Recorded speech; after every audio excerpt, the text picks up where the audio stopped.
Nous allons parler maintenant du sein et j'essaierai de vous donner les bases de l'embryologie, sa mise en place, à l'allaitement, qui est sa fonctionnalité. D'abord des notions très simples. Il faut savoir que les seins sont appelés mamelles en anatomie, mais tout au long de mon cours, je parlerai plutôt de seins, même si je vous donne des notions d'anatomie. Ce sont des organes glanduleux, pairs. Je dis généralement 2, et vous verrez qu'il peut y en avoir plus, même si ce n'est pas le cas le plus fréquent. Et ils sont en fait destinés à sécréter du lait adapté à la nutrition du nouveau-né. Globalement, le sein comporte d'avant en arrière le tégument, la peau, le tissu conjonctif sous-cutané, le corps mammaire qui renferme lui-même la glande mammaire, puis un tissu conjonctif lâche qui permet au corps mammaire discoïde de glisser en arrière sur le plan musculaire du grand pectoral. Nous reverrons ces notions plus précisément sur le grand schéma d'anatomie. Dans le sein, on distingue 3 zones. La zone périphérique, où la peau est fine et se continue vers l'aréole. Cette peau peut être parfois duveteuse. La zone moyenne, qui est la zone centrale, qu'on appelle l'aréole, qui est circulaire, qui fait 15 à 30 mm de diamètre, et qui a une coloration toujours plus foncée que la peau. Sur cette zone moyenne, appelée aréole, se trouvent 12 à 15 tubercules de Morgagni. Ce sont en fait des glandes sébacées, nous verrons qu'elles sont modifiées par la grossesse. La zone la plus centrale est le mamelon. Sur ce schéma, vous repérez la zone périphérique, l'aréole en 2, le mamelon en 3, qui est sur cette diapositive érigée, le pore mamelonaire, qui est parfois simplement appelé pore, et en 5, une représentation de quelques tubercules de Morgagni. Par rapport au squelette, le sein se trouve en regard des espaces définis par le 3e espace intercostal. Ça descend jusqu'au 6e espace intercostal et des côtes qui les définissent. Vous voyez sur ce schéma de profil que le mamelon se projette en regard de la 9e vertèbre dorsale, appelée D9. Il est important de connaître les projections de l'aréole et du mamelon par rapport au plan squelettique, et ceci a particulièrement une grande importance pour les chirurgiens esthétiques dans des interventions de réparation, de diminution ou d'augmentation du volume mammaire. Vous voyez que par rapport à la ligne axillaire, l'aréole se projette 5 cm en dessous de celle-ci. Si l'on prend comme repère l'humérus, par rapport au milieu de l'humérus, l'aréole se projette 2 cm sous le milieu de l'humérus.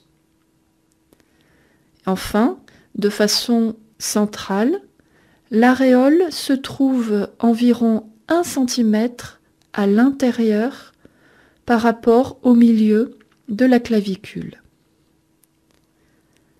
Les 2 aréoles sont séparées d'environ 20 cm.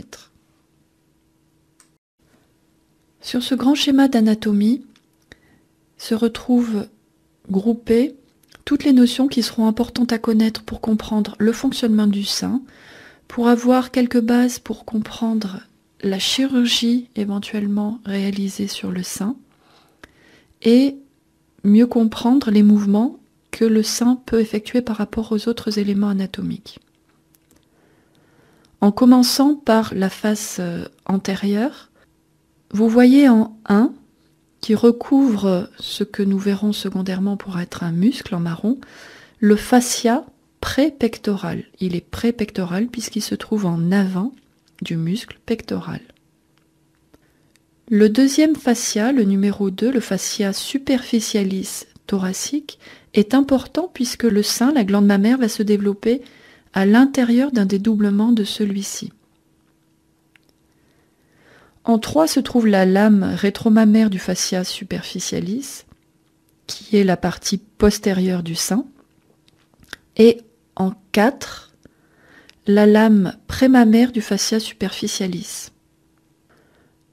Ces deux lames, rétro et prémammaire, constituent un dédoublement du fascia superficialis thoracique, et c'est à l'intérieur de celui-ci que la glande mammaire va se développer.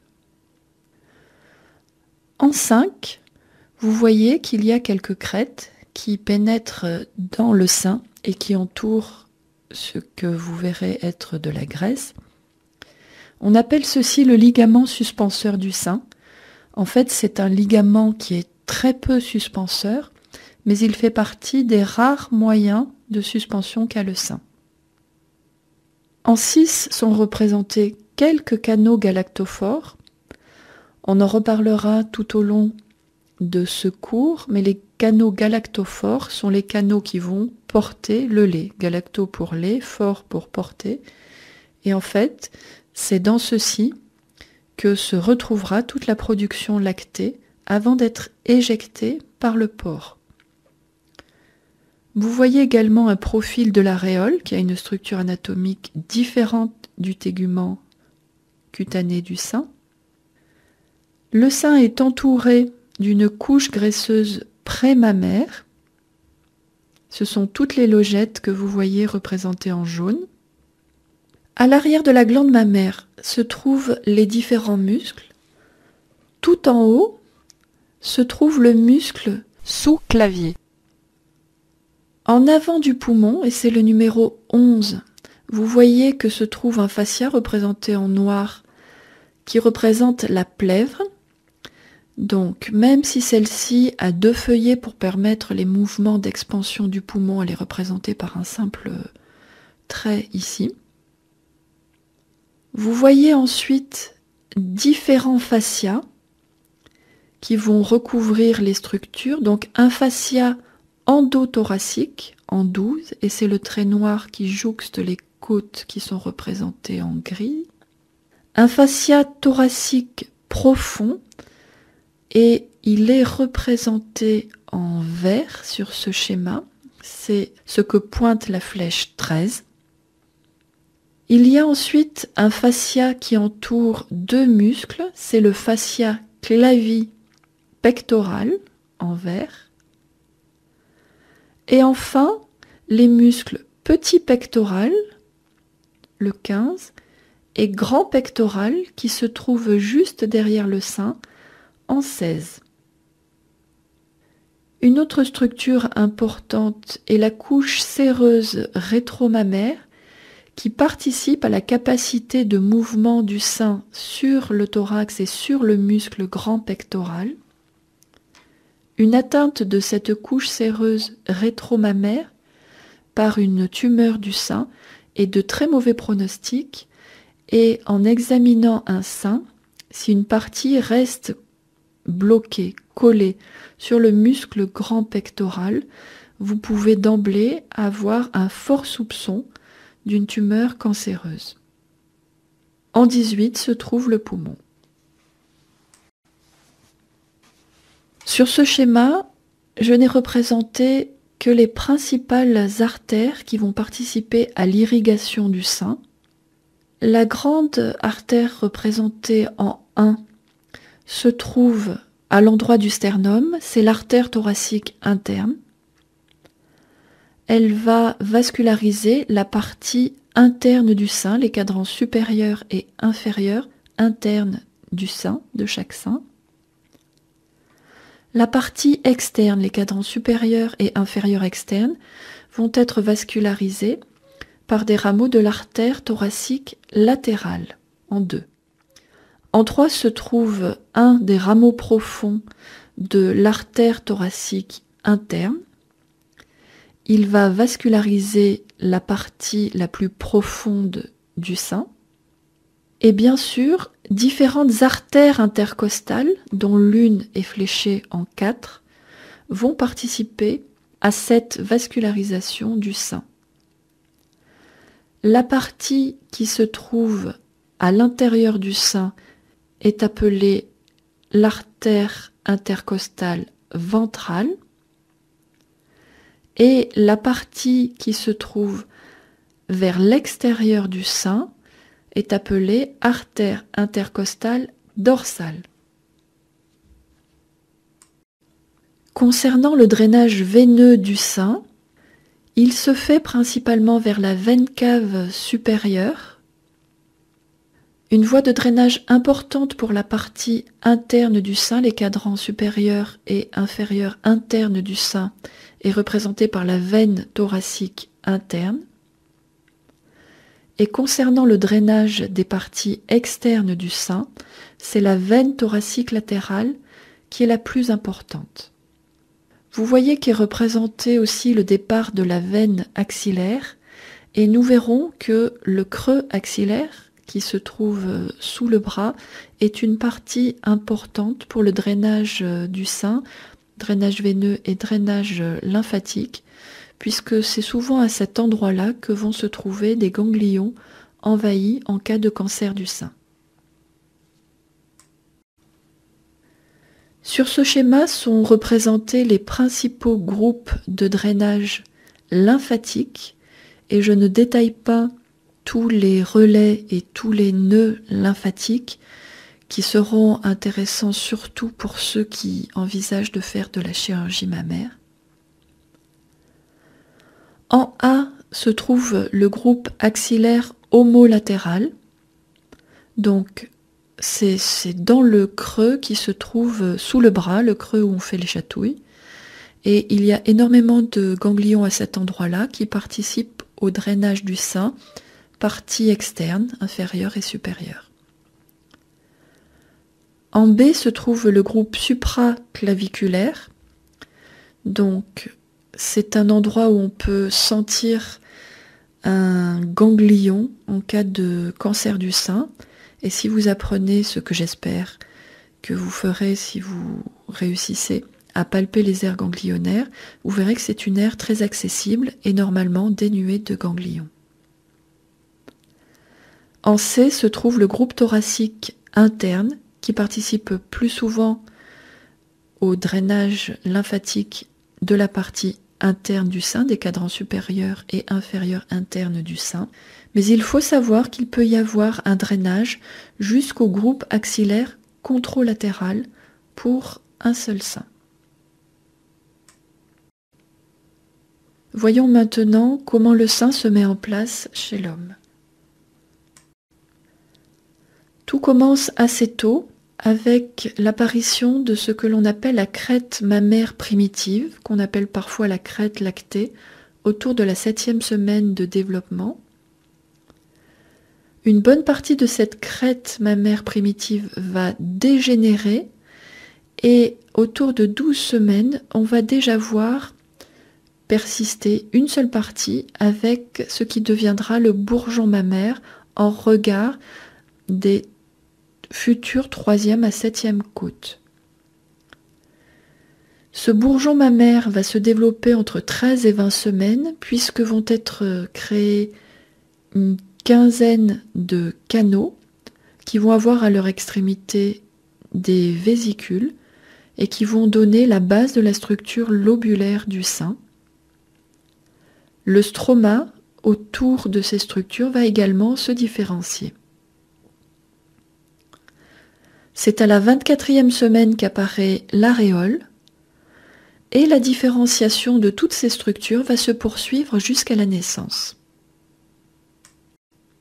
Sur ce schéma, vous voyez que la crête mammaire est issue de l'ectoderme, avec à 6 semaines un bourgeon primaire, puis au 4e mois un bourgeon secondaire, et nous verrons sur la diapositive suivante que l'évolution va se poursuivre avec une séparation en différents canaux qui vont aboutir à la naissance, à la formation d'une quinzaine de canaux, comme je l'ai dit, qui donneront les futurs canaux galactophores, avec un mamelon qui au départ est ombiliqué et une aréole qui s'est mise en place à la naissance. Nous avons donc vu que le sein se développe pendant toute la période embryonnaire, d'abord de la fécondation jusqu'au 2e mois, avec l'apparition des crêtes puis du bourgeon mammaire, et ensuite pendant la phase fœtale. Ensuite, après la naissance, il subira des modifications qui seront majeures au moment de la puberté, puis pendant la grossesse, et finalement très peu au cours de l'allaitement. Le sein se développera donc chez la fille plus particulièrement à partir de la puberté, et il existe différents stades pour caractériser l'effet de l'avancement du développement mammaire. Ce sont les stades de Tanner que l'on classe de 1 pour le stade infantile à 5 pour le stade adulte. Vous voyez que la première chose qui va se développer va être le mamelon et l'aréole qui va s'élargir. On parlera de stade S2 en tout début de puberté. Ensuite, la saillie de l'aréole va être soutenue en dessous par un développement minime de la glande mammaire et l'aréole ne sera plus la seule à faire saillie. Le sein et l'aréole seront dans le même plan. Ensuite, le développement de la glande mammaire va donner à la glande un aspect piriforme, en forme de poire, si on reprend l'étymologie. Et l'aréole va être saillante par rapport à ce développement, ce qui fait la différence avec le stade adulte, où l'aréole se retrouvera au même niveau que le reste de la glande mammaire. En résumé, avant la puberté, la glande mammaire subit une croissance très très lente et on peut assister à des ramifications successives des galactophores. Le sein prépubère, le stade S1, est caractérisé par l'absence de structure acino-lobulaire et nous allons voir qu'ensuite se mettent en place les structures qui vont donner la glande définitive. Sur ce schéma, vous voyez qu'à la puberté, il y a, par certains mécanismes hormonaux, croissance des galactophores, divisions successives, qui aboutissent à un sein adulte avec des divisions qui ont été nombreuses. Et pendant la gestation, on assiste encore à quelques divisions, mais c'est surtout le développement de la structure terminale, qu'on appelle alvéolo-tubule, qui va donner au sein toute sa fonctionnalité pour l'allaitement. Il peut y avoir des variations au moment de la naissance. C'est ce que l'on appelle la crise génito-mammaire. C'est un système de régulation hormonale qui fait que l'enfant qui est né n'est plus sous dépendance des hormones placentaires et ceci peut entraîner chez lui une stimulation centrale par l'hypothalamus et l'hypophyse qui va jouer sur le sein et parfois même l'utérus. Donc on peut avoir chez des enfants nouveau-nés une tuméfaction de l'aréole avec parfois même une petite glande perçue derrière cette aréole. Donc c'est ce que je veux dire par le fait que ça peut déborder. Ceci survient en général à partir du 4e jour et se termine après 1 semaine de vie. Si la stimulation est importante et qu'on a une tuméfaction importante, on peut avoir aussi une stimulation de l'utérus qui va se manifester par des petites pertes de sang, donc une métrorragie, qui était avant appelée règle de sorcière, puisque ça survenait chez une petite fille qui venait de naître. Il ne faut pas s'inquiéter de ce phénomène qui doit régresser rapidement, qui parfois dure un peu plus longtemps. Il faut surtout ne pas intervenir, ne pas opérer, ne pas donner de traitement, ne pas stimuler, et les choses rentrent dans l'ordre. D'autres anomalies du développement peuvent avoir lieu, et c'est pour ça qu'en début, je vous disais qu'il y a généralement 2 glandes mammaires, mais on peut avoir des défauts de régression sur tout le trajet des crêtes lactées primitives. Ainsi, on assiste parfois à des non-régressions dans le creux axillaire, puisque vous voyez que la crête lactée va partir du bord supérieur du creux axillaire. Ceci représente seulement 5% des anomalies. On peut avoir, et c'est en cas d'anomalie la partie qui se retrouve le plus souvent, une persistance sous la zone entre la 3e et la 7e côte. 90% des anomalies se retrouvent à cet endroit-là. Et sur l'autre trajet, jusqu'au creux inguinal, au pli inguinal, on peut avoir persistance de structures qui peuvent être plus ou moins développées et ressembler plus ou moins à une partie d'un sein. On appelle athélie l'absence de plaques aréolo-mamelonnaires, et là c'est un défaut de développement embryonnaire. On appelle amastie l'absence de glandes mammaires et de plaques aréolo-mamelonnaires. C'est rarement bilatéral, ça peut être associé à d'autres anomalies de la région, avec des anomalies en particulier des muscles et des fascias, et être unilatéral. Et on peut avoir bien sûr soit des seins surnuméraires complets, on parle alors de polymastie, soit simplement des mamelons surnuméraires, on parle de polytélie, et ceci est un petit peu plus fréquent dans la population, et certaines petites taches ou surélévations qui se trouvent sur la ligne de la crête mammaire primitive sont en fait des mamelons surnuméraires peu développés. Voyons maintenant l'histologie de la glande mammaire adulte. La glande mammaire est une glande exocrine, tubulo-alvéolaire composée, qui sécrète du lait. Elle a une architecture qui est comparable à celle des autres glandes exocrines composées, c'est-à-dire un système ramifié de canaux excréteurs qui se terminent par des cul-de-sac, avec dans les cul-de-sac les portions sécrétrices tubulo-alvéolaires, appelées aussi alvéolo-tubulaires. Chaque sein est composé de 10 à 20 lobes, chaque lobe étant drainé par un canal galactophore collecteur qui s'ouvre individuellement à la peau au niveau du mamelon. Ainsi, au niveau du mamelon, on a entre 10 et 15 pores.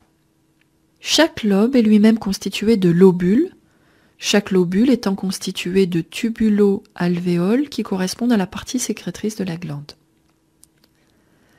Les lobes sont séparés par du tissu conjonctif dense et sont entourés par du tissu adipeux, abondant dans la majorité des glandes mammaires. Les lobules sont quant à eux entourés par du tissu conjonctif dense, mais un peu moins que celui qui sépare les lobes. Et dans les lobules se trouve un tissu conjonctif lâche qu'on appelle tissu conjonctif paléal. Paléal voulant dire de la glande mammaire. Sur ce schéma, on reprend la structure en partant de l'extérieur le pore qui donne issue au galactophore, la structure toute terminale qui représente un lobule avec un canal intralobaire, puisque là n'est représenté qu'un lobule de un lobe. Il faut se dire que si on représentait le lobe, il y aurait partout des petits lobules. Les deuxièmes canaux qui sont repérés sont les canaux qui se trouvent à l'intérieur du lobule, appelés canaux intralobaires. Sur ce schéma en coupe, vous voyez la glande mammaire qui se développe dans un dédoublement du fascia superficialis, comme on l'a vu sur le grand schéma anatomique. En 2, une toute petite schématisation du muscle grand pectoral. Et en 3, un lobe schématisé qu'on appelle la glande élémentaire. Et vous voyez en 4, et c'est tout ce qui est jaune, une grande participation du tissu adipeux à la glande mammaire. Si l'on reprend le détail d'un lobule, on part du bout du lobule et on a l'alvéolo-tubule ou tubulo-alvéole. on peut utiliser l'un pour l'autre. En 2 se trouve le canal à l'intérieur du lobule, le canal intralobulaire. En 3 se trouve le canal au-dessus du lobule qu'on appelle le canal suslobulaire. En 4 et en 5 se trouvent les canaux collecteurs de deuxième puis premier ordre qui sont les canaux intralobaires. En 6 se trouve représenté le pore du galactophore. Les canaux collecteurs vont être revêtus par des épithéliums qui vont se modifier selon la place dans laquelle ils se trouvent. Au niveau du pore galactophore, l'épithélium est un épithélium malpighien.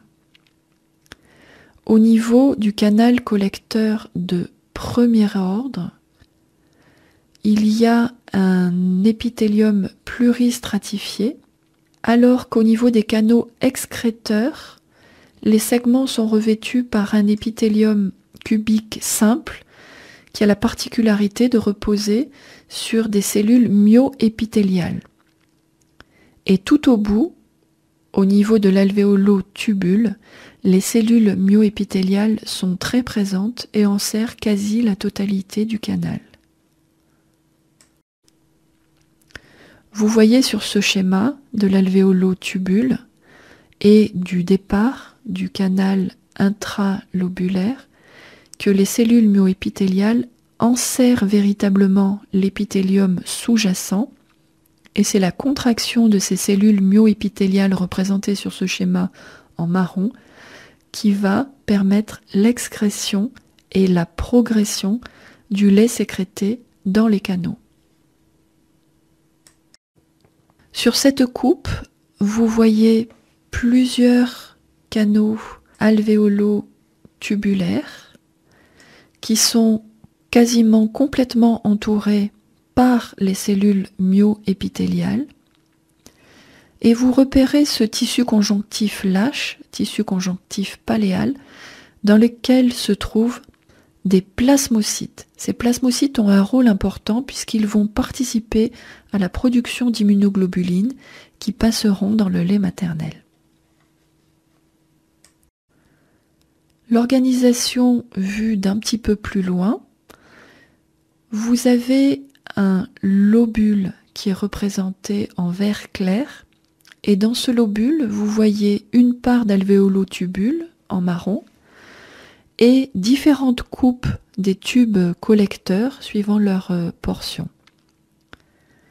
Vous voyez ensuite le tissu conjonctif interlobulaire qui va rejoindre plusieurs lobules, et les adipocytes se trouvent à l'extérieur.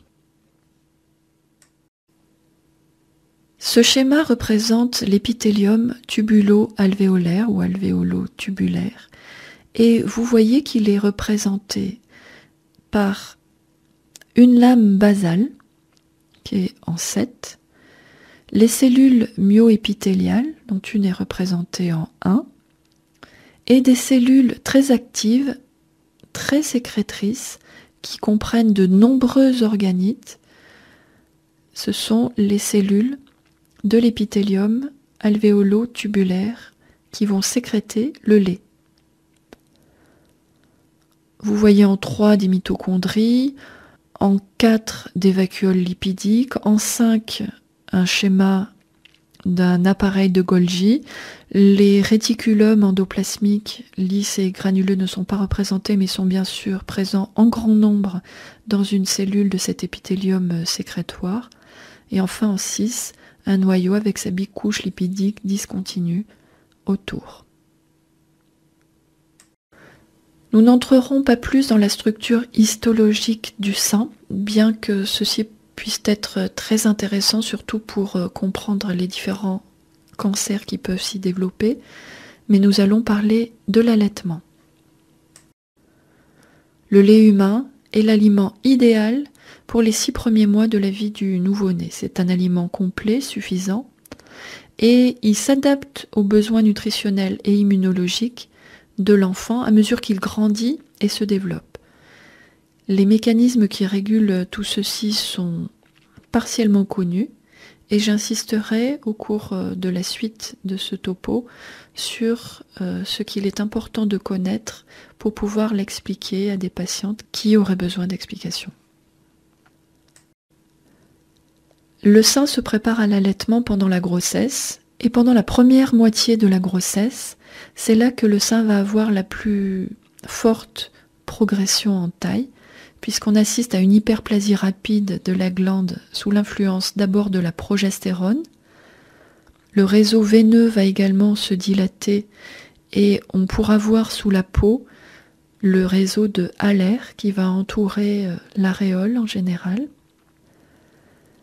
Il va y avoir de nouvelles arborisations terminales des alvéolo-tubules. Il peut y avoir des anastomoses entre différents lobules de ce fait-là. Parallèlement à ce développement, le tissu adipeux va diminuer en faveur du développement du tissu épithélial. Au cours du 3e trimestre de la grossesse, le sein se prépare vraiment à la sécrétion et on parle de phase colostrogène. Les alvéoles vont augmenter de volume et les cellules vont stocker des vacuoles de sécrétion avec des lipides, des glucides et des protéines qui vont être toutes prêtes.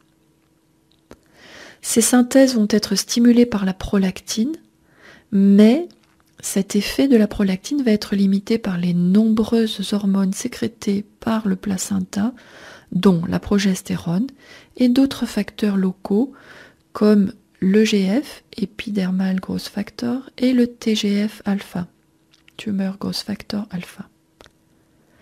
On va voir également augmenter le nombre de plasmocytes qui vont être présents dans le conjonctif intralobulaire, et ceci permettra d'avoir une production d'immunoglobuline A importante. En général, il n'y a pas d'excrétion de tout ce qui est stocké dans la glande, mais la glande devient plus dense et elle peut être plus sensible. La prolactine hypophysaire va donc réguler toute cette pré-production et être en équilibre avec la progestérone placentaire. Les œstrogènes vont également participer avec la progestérone à freiner l'excrétion du lait. Sur ce schéma qu'il faut essayer de comprendre en partant du bas et qui résume les régulations hormonales de l'allaitement, vous voyez qu'au départ, le placenta, par sa sécrétion de P et E2, de progestérone et d'œstrogène, va inhiber la sécrétion de prolactine et donc empêcher l'excrétion du lait.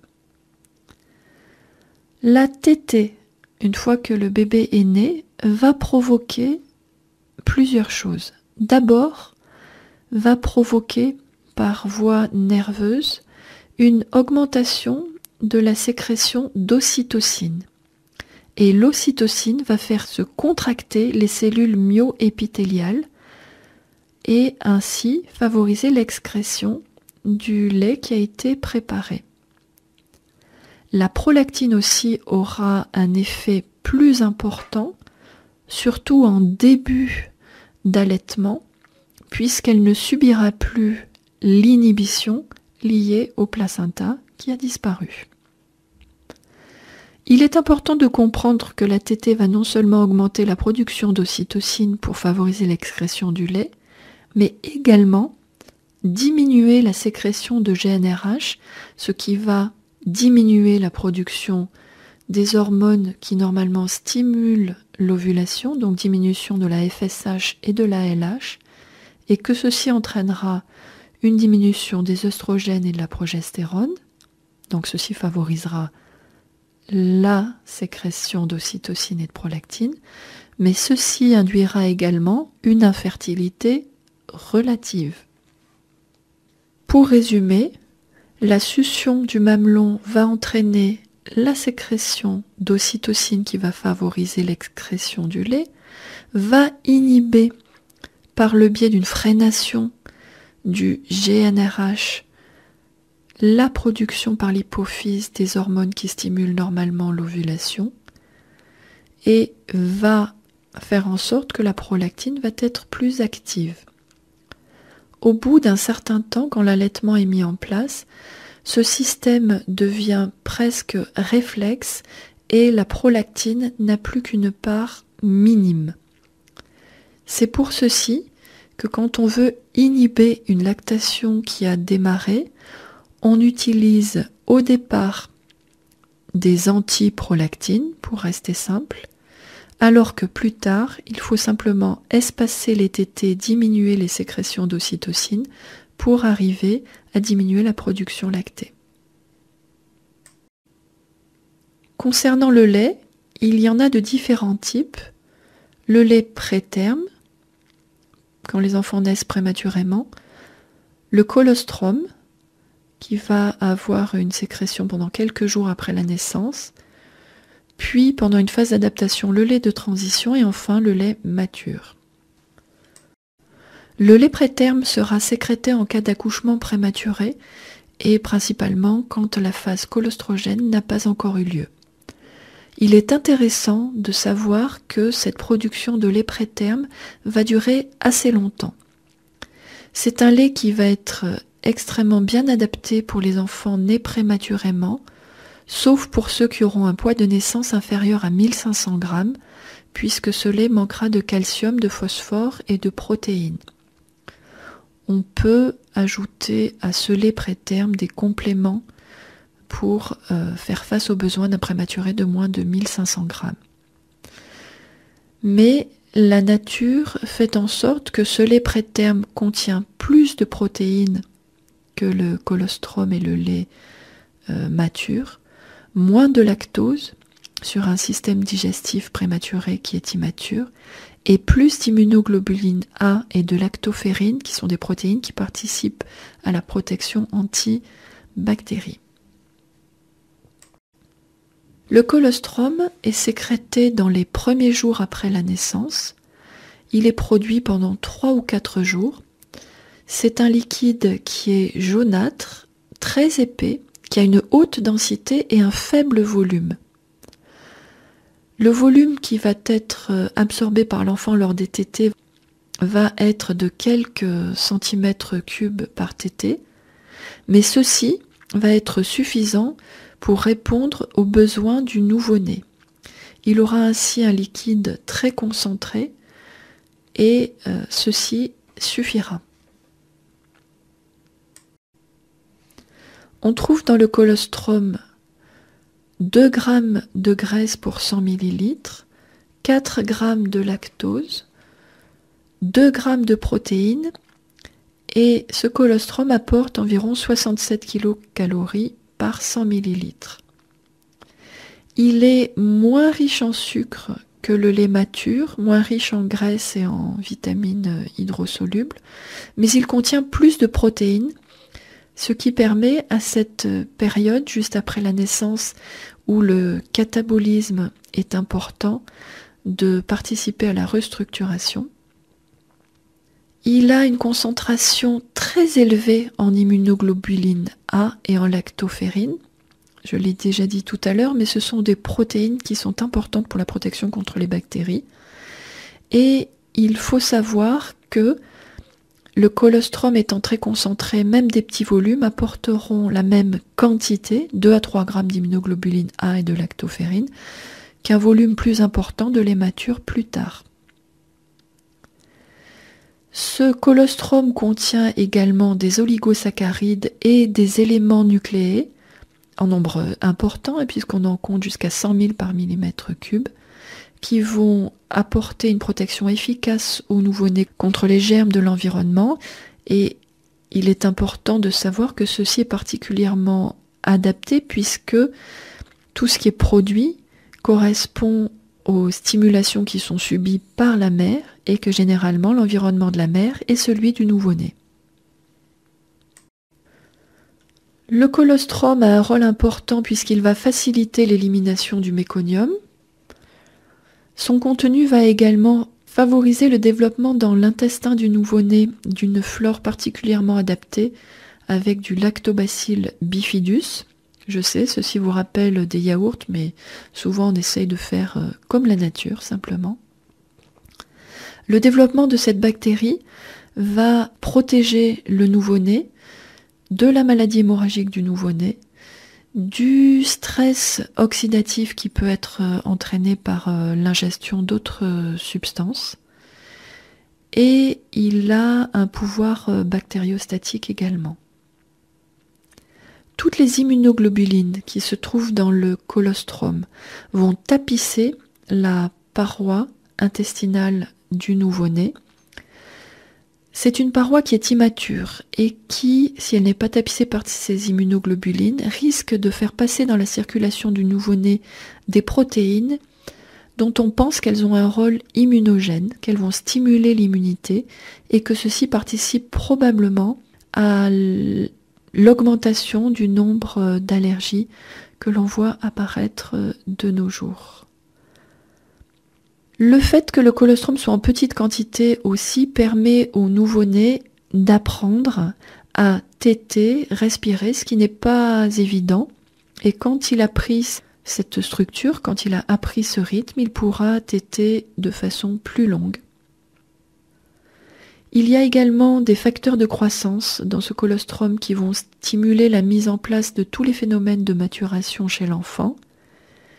Et il est intéressant de savoir que ce colostrum est particulièrement bien adapté à la structure rénale de l'enfant nouveau-né qui est encore un petit peu immature et qui ne peut pas traiter de grands volumes. Après la phase de sécrétion de colostrum va venir une phase de transition et on aura du lait de transition. Ceci dure en moyenne entre le 4e et le 15e jour. C'est à ce moment-là qu'on va assister à un phénomène qu'on appelle la montée de lait. Donc au début de cette phase de transition, entre le 4e et le 6e jour, l'augmentation de la production va être importante puisqu'on peut arriver jusqu'à une production de 800 cc de lait par jour, avec des variations individuelles bien sûr. Et le lait de transition va évoluer jour après jour en fonction de la façon dont le bébé va téter, est-ce qu'il va téter longtemps, est-ce qu'il va téter souvent. Tout ceci va participer à des modifications et faire que chaque femme va avoir un lait qui, à la fin, aboutira à un lait adapté à son bébé. Le lait mature va avoir un volume d'environ 700 à 900 cc pendant les 6 premiers mois de vie, puis le volume diminue ensuite pendant le 2e semestre de vie. Il apporte un peu plus de calories que le colostrum, 75 kcal pour 100 cc, et la quantité de lait produite s'adaptera au nombre d'enfants qui auront été à partir du moment où chaque enfant aura été mis au sein à satiété. C'est-à-dire que il ne faut pas au départ faire téter un seul enfant. Si on veut en allaiter 2, il faut mettre les 2 au sein pour répondre à leurs besoins. Et c'est ainsi que les nourrices pouvaient allaiter plusieurs enfants. L'élaboration du lait se passe à partir du plasma sanguin maternel, avec une synthèse dans les cellules de l'épithélium qu'on a détaillé auparavant. Et chaque cellule de cet épithélium est une unité complète qui va produire chaque constituant du lait. Le lactose est synthétisé dans les parois de l'appareil de Golgi des cellules alvéolaires. La caséine est synthétisée à partir des acides aminés du plasma maternel, mais également d'acides aminés synthétisés par la cellule alvéolaire elle-même. Et les acides gras du lait, qui représentent une grande quantité du lait, sont obtenus par capture des triglycérides et des acides gras libres depuis le plasma maternel. Il va y avoir différents mécanismes qui vont participer à la formation finale du lait. D'abord, les mécanismes de diffusion passive à travers la membrane du lactocyte, puisque c'est ainsi qu'on appelle la cellule de l'épithélium alvéolo-tubulaire. La diffusion passive concerne l'eau et les électrolytes que sont le sodium, le potassium et le chlore. Nous détaillerons ensuite les autres phénomènes, mais certaines productions auront lieu par exocytose, donc sortie vers l'extérieur, et c'est le mode de sécrétion mérocrine. Ceci concerne les protéines et certains hydrates de carbone. L'apocrinie concerne l'excrétion des globules gras. La pinocytose est utilisée par les immunoglobulines qui sont transportées à travers des récepteurs spécifiques qui vont traverser la cellule. Et puis il y a également la voie paracellulaire qui permet aux macrophages, neutrophiles et lymphocytes B et T de passer entre les cellules alvéolaires, puisqu'il y a à certains endroits des espaces qui sont discontinus et on appelle ces espaces des solutions de continuité. Je sais, c'est pas très logique, mais c'est comme ça. Donc, le colostrum particulièrement contient beaucoup de composants, je vous le rappelle, jusqu'à 100 000 par millimètre cube, qui sont apportés par cette voie. Voici schématiquement le cycle de l'épithélium de production du lait. Il y a une phase de sécrétion dont on a vu qu'elle commence dans le 3e trimestre de la grossesse, qui est représentée en A. Et puis 2 types d'excrétion. L'excrétion spontanée, qui est l'excrétion mérocrine, ou l'excrétion provoquée, et vous voyez que c'est la sécrétion apocrine, mais vous voyez que la cellule est en partie excrétée avec les différentes vésicules qu'elle contient. La base de la cellule est maintenue, les noyaux également, mais elle a besoin d'une phase de repos pour pouvoir sécréter de nouveau. Ainsi, se trouve excrétée dans le lait maternel une partie des cellules maternelles avec certains organites, des mitochondries ou autres, et ceci a probablement un rôle dans la maturation de l'enfant, dans la régulation de son système immunitaire également. Il faut savoir que le lait maternel est composé en majorité d'eau, à 88%, et que son osmolarité est égale à l'osmolarité du plasma. Le lait maternel est relativement pauvre en protéines puisqu'il contient moins de 1 g pour 100 ml, et les 2 protéines les plus abondantes sont la caséine et les protéines du lactosérum. Ce qu'il est important de retenir, c'est que le lait contient également des hormones et des acides aminés, dont 8 acides aminés essentiels. Et par rapport à des laits maternisés, on trouve de la taurine dans le lait maternel et la cystéine et la méthionine dans un rapport spécifique. Et tout ceci aurait un rôle dans certaines neurotransmissions. Le sucre principal retrouvé dans le lait est le lactose et on le trouve à 7 g pour 100 ml. C'est un disaccharide qui est composé de galactose et de glucose. C'est vraiment le nutriment spécifique de la première année et il est intéressant de savoir que le jeune mammifère, dont fait partie le bébé humain, a une lactase qui va permettre de digérer le lactose, qui est présente normalement seulement pendant la première année.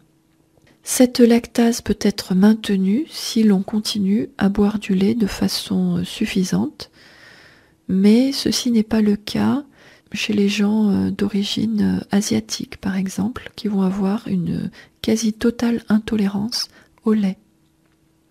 Ce lactose apporte 40% de l'énergie et il contient également des galactolipides qui sont nécessaires au système nerveux central. Le fait que le lait humain soit hautement concentré en galactose favorise l'absorption de différentes choses, dont le calcium et le fer. On a vu qu'il y avait plus spécifiquement une colonisation des intestins du nouveau-né par le lactobacille bifidus, et la présence de lactose favorise cette multiplication. Le fait qu'il y ait aussi cette multiplication va inhiber la croissance d'autres bactéries, de champignons et de parasites.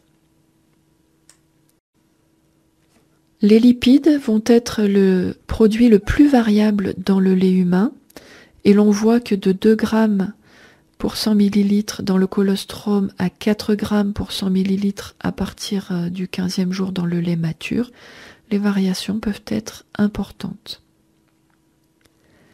Il faut savoir qu'il y a des variations aussi au cours de la tétée, et vous avez vu que l'excrétion des liquides est une excrétion apocrine qui doit être stimulée avec un départ vers la lumière d'une partie des cellules.